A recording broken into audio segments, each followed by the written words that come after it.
প্রিয় শিক্ষার্থী বন্ধুরা, কেমন আছো তোমরা?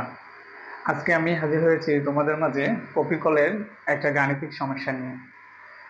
আমি এর আগের দুইটি ক্লাসে তোমাদের কপিকলের থিওরি সম্পর্কে আলোচনা করছিলাম, অর্থাৎ কপিকল থেকে কি ধরনের প্রশ্ন আসে এবং সেই সূত্রগুলো কিভাবে তৈরি করতে হয় সেগুলো নিয়ে আমি এর আগের দুইটি ভিডিওতে আলোচনা করেছি। তো আজকে আমরা ওই দুইটি ভিডিওর আলোকেই একটা গাণিতিক সমস্যা নিয়ে আলোচনা করব। এ ধরনের প্রশ্ন তোমাদের বোর্ড পরীক্ষায় এসে থাকে। তো দেখো, এখানেও আমরা দুইটা কপি কল থেকে একটু খেয়াল করে দেখো, এখানে দুইটা কপি কল নিয়েছি আমরা, এই একটা কপি কল এবং একটা কপি কল, এবং এই পাশের কপি কলে দেখো ভর আছে হচ্ছে 60 কেজি, এবং এই পাশের কপি কলে কত আছে, এই পাশের কপি কলের সাথে যে বস্তুটা আছে তার ভর আছে হচ্ছে 30 কেজি। এবং দেখো এখানে টেবিল নিয়েছি একটা, টেবিলের উপর আরেকটা বস্তু রেখেছি, সেই বস্তুর নাম হচ্ছে পি, এবং এটার ভর হচ্ছে 2 কেজি। তাহলে এখানে যে ভরের অসমতার কারণে এখানে একটা গতিশীল অবস্থার সৃষ্টি হবে। তার মানে তোমরা, আমি আগের ভিডিওতেও শিখাইছি এখান থেকে ত্বরণ বের করা। তার মানে এখানে ত্বরণ কাজ করবে এই দিকে, অর্থাৎ যেদিকে বস্তুর ভরটা বেশি, অ্যাকচুয়ালি এখানে ত্বরণটা কাজ করবে হচ্ছে তোমার এই দিকে, যেহেতু এই বি বস্তুর ভরটা বেশি। ওকে, তাহলে এখানে খেয়াল করো, এখানে প্রশ্নটা হচ্ছে কি, ভূপৃষ্ঠে পতিত হওয়ার সময়, অর্থাৎ এই বস্তুটা যখন ভূপৃষ্ঠে পতিত হবে তখন পি বস্তুর ত্বরণ, অর্থাৎ পি বস্তুটাও তো গতিশীল হবে, তখন এই পি বস্তুটার ত্বরণ কতটুকু হবে এটা আমাদের বের করতে হবে।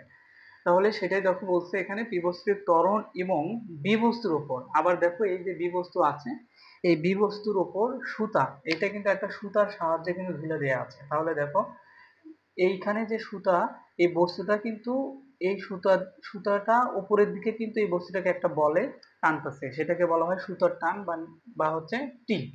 যেহেতু এখানে দুইটা সুতা ব্যবহার করা হয়েছে, এই পাশে দেখো এইটুকুকে একটা সুতা, আমরা এটাকে T1 বলতে পারি, এবং এই পাশে দেখো একটা সুতা, এটাকে আমরা T2 বলতে পারি। ঠিক আছে, তাহলে এখানে খেয়াল করো, আমাদের এই জায়গা থেকে আমাদের প্রশ্নটা আমরা খুব সহজেই আমরা কিন্তু সূত্রের সাহায্যে বের করতে পারি, কিন্তু অনেক সময় আমরা সূত্র ভুলে যাই। তাহলে এখানে কি করব, এখান থেকে আমরা এই কনসেপ্টটা যদি তোমাদের ক্লিয়ার থাকে, তাহলে এখান থেকে তোমরা কনসেপ্ট থেকে তোমরা সূত্র নিজেরা তৈরি করে দেন এখান থেকে ম্যাথটা সলভ করতে পারবা। তাহলে আমরা চলো ম্যাথটা সলভ করার চেষ্টা করি। এখানে একটু খেয়াল করো, এইখানে দেখো সলিউশনটা কিভাবে করবা, যেহেতু ত্বরণ কাজ করতেছে, দেখো এই চিত্রে দেখো ত্বরণ কাজ করতেছে এই দিক, অর্থাৎ নিচের দিকে, অর্থাৎ এই পাশ থেকে এই পাশের দিকে।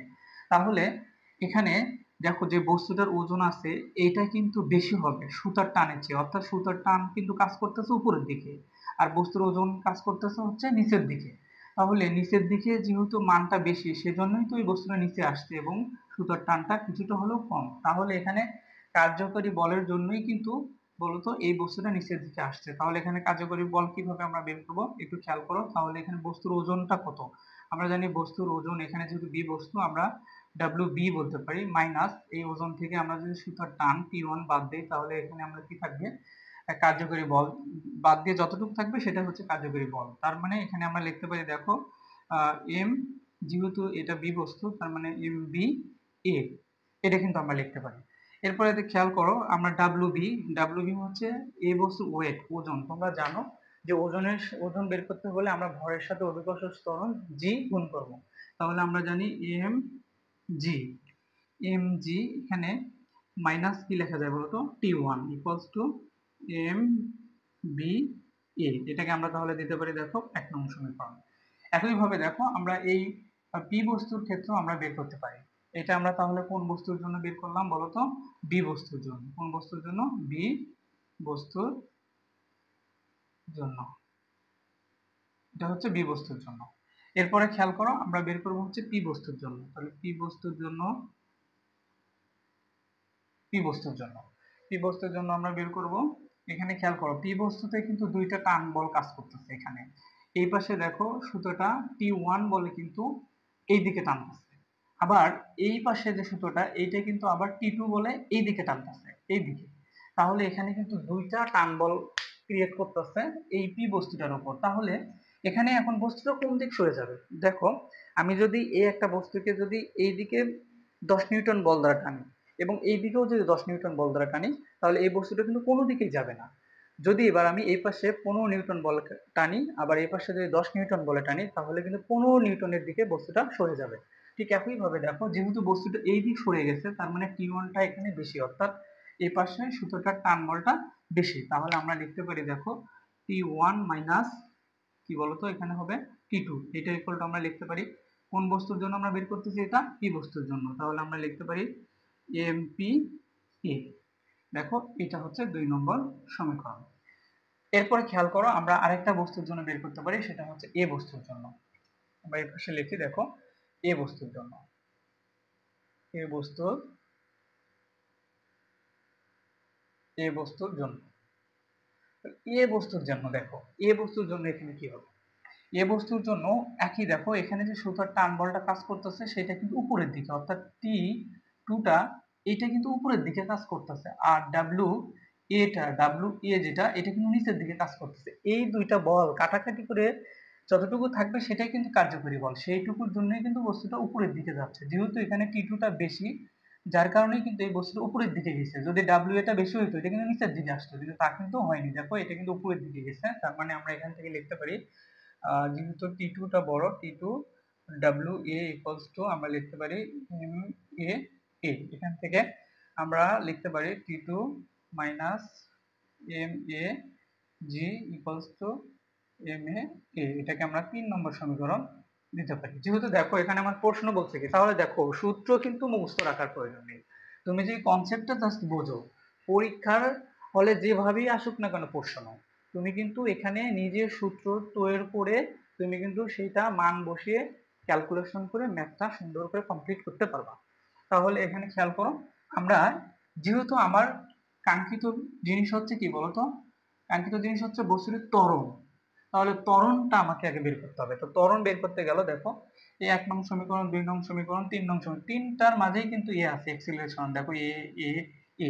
তার মানে আমরা এই তিনটা সমীকরণ যোগ করব। তাহলে দেখো 1 সমীকরণ, 2 নং সমীকরণ হচ্ছে কি বলতো 3 নং সমীকরণ। এই তিনটা সমীকরণ দেখো আমি যদি যোগ করি, এখান থেকে কি পাই একটু ভালো করে খেয়াল করো তোমরা। 1 নং সমীকরণের ক্ষেত্রে দেখো আমরা লিখতে পারি এম বি জি।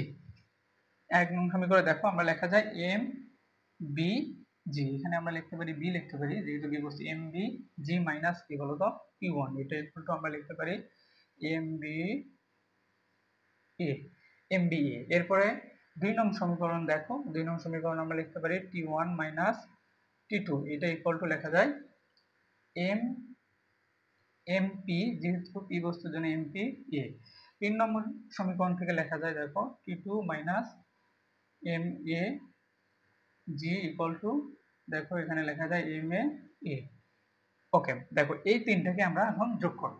তাহলে যোগ করলে একটু খেয়াল করো, এখানে কিন্তু এই পাশে প্লাস মাইনাস বিপরীত চিহ্নগুলো কেটে যাবে। তাহলে এখানে দেখো T1 কেটে যায়, এই T1 কেটে যায়, কারণ এটা মাইনাস, এটার আগে কি বলতো প্লাস। এরপরে খেয়াল করো, এখানে কিন্তু T2 কেটে যায় এবং এখানে কিন্তু কি বলতো T2 কেটে যায়, কারণ এখানে কিন্তু এটার আগে মাইনাস আছে এবং এটার আগে কি আছে বলতো প্লাস আছে। তাহলে ভাই এখান থেকে কি লেখা যায় একটু খেয়াল করো তো তোমরা। দেখো তাহলে এখানে আমরা লিখতে পারি এম বি জি মাইনাস কি লেখা যায় বলতো, এই যে M A G equal to কি বলতো এম, দেখো এম একবারে দেখো আমি এখানে লিখতে পারি M B A plus M P A plus M A A, এটা আমরা লিখতে পারি।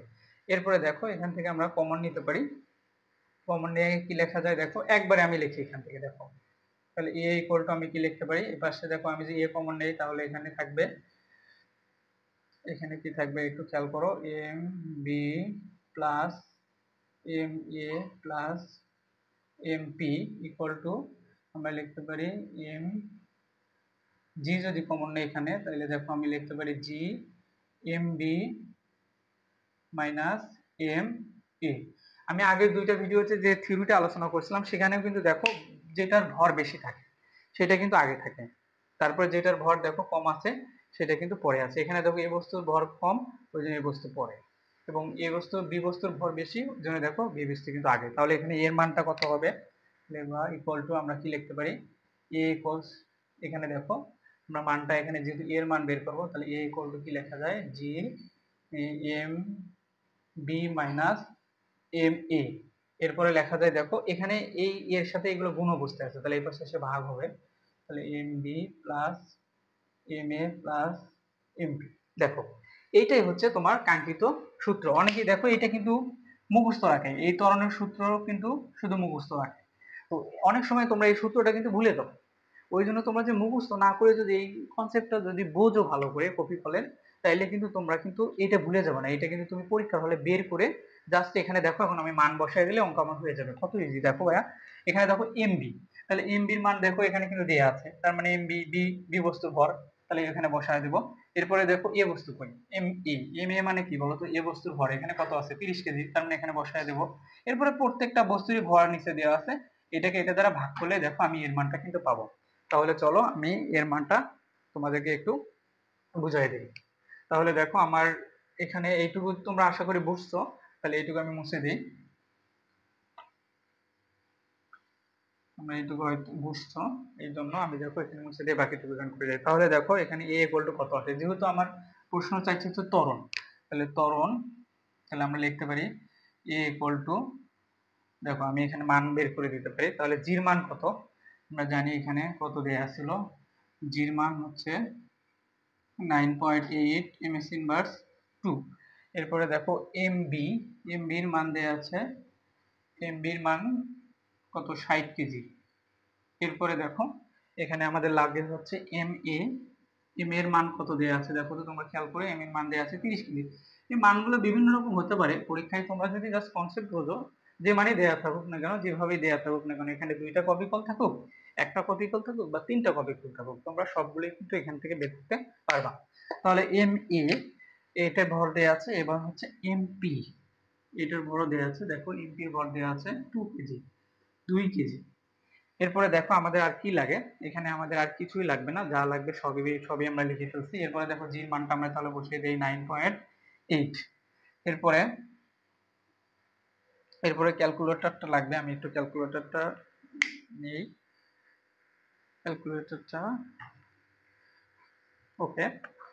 দেখো আমার ক্যালকুলেটর দিয়ে এখানে আমরা হিসাব করতে পারবো এটা। ওকে, এখানে দেখো 9.8, এরপরে এখানে কত আছে, আমরা এম বি, এম বির মান কত 60 কেজি, 60 কেজি আমরা বসাবো এমবি। এরপরে দেখো কত কেজি 30 কেজি। এরপরে খেয়াল করো, এরপরে দেখো সবগুলো বস্তুর এখন ভর, সবগুলো ভর, তাহলে এখানে সবগুলোর ভর কত আসে একটু খেয়াল করো তো, আমরা হচ্ছে 60 কেজি প্লাস হচ্ছে 30 কেজি প্লাস হচ্ছে বলো তো 2 কেজি। এখন এইটুকুকে ক্যালকুলেশন করি আমরা, দেখি কত আসে। তোমরা দেখো এখানে 60 থেকে 30 মাইনাস করলে কত হয় 30, তাহলে উপরে আমরা লিখতে পারি 30 গুণিতক 9.8, তাহলে আমরা লিখতে পারি হচ্ছে 294, এখানে আমরা লিখতে পারি 294, 294। এরপরে দেখো নিচে যোগ করা যায় 60 30 90 আর 2 কত হয় বলতো 98, 98, 98। এটা দ্বারা এটাকে যদি আমরা ভাগ করি তাহলে কত আসে একটু খেয়াল করো তো তোমরা, 98 এখানে আসে হচ্ছে কি বলতো 3, অর্থাৎ 3 ms ইনভার্স 2। অর্থাৎ এইখানে এই যে বস্তুর ভরের যে অসমতার কারণে এখানে যে একটা গতিশীল অবস্থা তৈরি হয়েছিল, ওই সময় এখানে বস্তুর একটা ত্বরণ কাজ করছে, সেই ত্বরণ এর মান তাহলে আমরা কত বের করলাম বলো তো ভাইয়া, ত্বরণের মান বের করছি কত বলো 3 ms ইনভার্স 2। এটাই হচ্ছে আমাদের সেই কাঙ্ক্ষিত মান। এরপরে আরো একটা মান দেখো বের করতে বলা হয়েছে এখানে, যে বি বস্তুর উপর, কোন বস্তুর উপর, এই বস্তুর উপর সুতার টান কি বলতো T1, তাহলে আমরা T1 বের করব। তাহলে দেখো তো এখান থেকে T1 কোন সমীকরণ থেকে আমরা বের করতে পারি। দেখো তো আমি প্রথমে একটা সমীকরণ লিখছিলাম না, যে যেখান থেকে T1 দেয়া ছিল, তাহলে T1 কোথায় আছে 1 নং সমীকরণ ছিল যেটা, তাহলে তোমরা লিখতে পারো যে 1 নং সমীকরণ হতে পাই, 1 নং সমীকরণ, 1 নং সমীকরণ হতে পাই। 1 নং সমীকরণে কি হয়েছিল, কি পাইছিলাম আমরা এমবিজি, দেখো এটাই কিন্তু 1 নং সমীকরণ ছিল সেই। তাহলে এখান থেকে আমরা সূত্রের টানটা বের করতে পারবো। তাহলে M B G minus T1 equal to M B M B A. তাহলে যেহেতু আমরা ত্বরণের মানটা এখন পেয়ে গেছি, এখান থেকে T1টা জাস্ট আমরা বের করব। তাহলে এখান থেকে আমরা বের করতে পারি। দেখো আমরা T1 কে যদি এই পাশে রাখি তাহলে minus T1 equal two MBA। তাহলে MB এর মান কত? MB এর মান হচ্ছে 60 কেজি। MB এর মান 60 কেজি। এরপরে দেখো আমরা এখান থেকে লিখতে পারি 60 কেজি। এরপরে এর মান কত দেয়া আছে এখানে দেখো তো, এর মান হচ্ছে আমরা কত পাইছি 3, এর মান হচ্ছে 3। তাহলে দেখো এখানে আমরা মান বসাইছি।